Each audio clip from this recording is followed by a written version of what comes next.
Lover, yogurt, or dairy lover? Alam mo ba na dito sa ASINGAN matatagpuan ang largest milk production dito sa Pangasinan? Well, kung natatakam na rin kayo katulad ko, tara, let's milk it happen!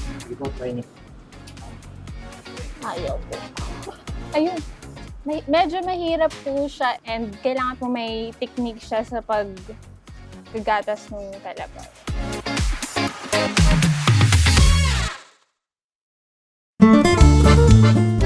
Kariyan na! So, tikman po natin ang mga best sellers dito sa Korean Food House.